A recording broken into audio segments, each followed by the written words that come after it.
আসসালামু আলাইকুম সুপ্রিয় বিসিএস প্রত্যাশী, আজকে খুবই জরুরি একটা বিষয় নিয়ে আসলে লাইভে আসলাম। সেটি হচ্ছে বিসিএস এর সিলেবাসে ব্যাপক পরিবর্তন।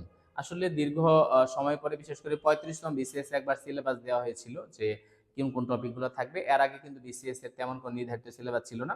তো এবার কিন্তু আবারও সিলেবাসে ব্যাপক একটা পরিবর্তন আনা হয়েছে। তো অনেকে আমাদেরকে মেসেজ করছে বা আসলে অনেকে কমেন্টে লিখছে। একটু আলোচনা করব এটা নিয়ে আজকে। আমরা একটু দেখি কি কি পরিবর্তন আসছে। সেটি হচ্ছে বাংলা ভাষা ও সাহিত্য, যেটা আগে আমাদের নম্বর ছিল হচ্ছে 35, কিন্তু এখন কিন্তু এই বাংলা ভাষা ও সাহিত্য এই দুইটার উপরে নম্বর দেওয়া হয়েছে হচ্ছে 30।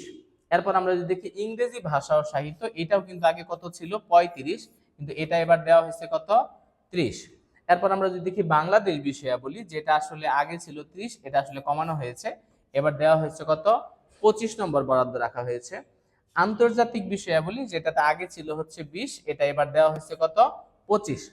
তো ভূগোল এটা ঠিকই আছে, আগেও এটা কিন্তু ভূগোলে 10 নাম্বার ছিল, এখনো কিন্তু কত আছে 10 নম্বর বরাদ্দ আছে। এরপরে হচ্ছে আমরা একটু যদি দেখি 50তম বিসিএস এর যে সিলেবাসটা, তো সাধারণ বিজ্ঞান যেটা, এটা হচ্ছে দেওয়া হয়েছে 15 নাম্বার। এটা কিন্তু আগেও কিন্তু 15ই ছিল, এটা তেমন কোনো পরিবর্তন করা হয় নাই। কম্পিউটার ও তথ্য প্রযুক্তি যেটা বলি, আইসিটি, তা এখানেও কিন্তু দেওয়া হয়েছে 15 নাম্বার, অর্থাৎ আগেও কিন্তু এখানে 15 ছিল। গাণিতিক যুক্তি, এটাতে আগে নাম্বার ছিল 15, এখন দেওয়া হয়েছে কত 20। এই অর্থাৎ এই গাণিতিক যুক্তিতে কিন্তু নম্বর 5টা নম্বর বাড়ানো হয়েছে।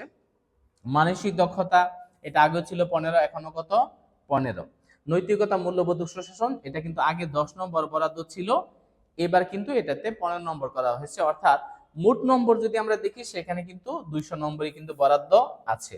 তো এখনো আজকে আমরা আসলে পূর্ণাঙ্গ সিলেবাস পাইনি, যে এই যে ব্যাকরণে কোন কোন টপিকগুলো থাকবে, বা সাহিত্যের কোন কোন টপিকগুলো থাকবে, বা বাংলাদেশ বিষয়গুলি কোন কোন বিষয়গুলো থাকবে, এখনো আসলে পাওয়া যায় না। খুবই দ্রুত এটা আসলে ওয়েবসাইটে দেওয়া হবে, এবং দেওয়া মাত্র আমরা আপনাদেরকে জানিয়ে দিব। এই জন্য যারা হচ্ছে 50তম দিবেন, তারা দ্রুত এই সপ্তাহে কোনো বই না কিনে আপনারা 1 সপ্তাহ বা 10 দিন একটু ওয়েট করেন। আশা করি যে এই আপডেট যে সিলেবাসটা দেওয়া হবে, সেই অনুযায়ী হয়তো বাজারে নতুন বই আসবে, তখন কিন্তু আপনারা সেই আপডেট বইগুলো কিনতে পারবেন।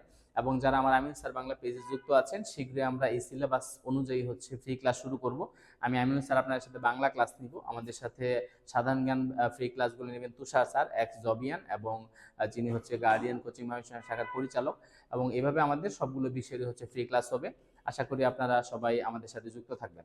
সবার জন্য শুভকামনা। প্রস্তুতি হোক সিলেবাস ভিত্তিক, এবং যতটুকু প্রয়োজন ততটুকুই আমরা করব আয়োজন। ধন্যবাদ।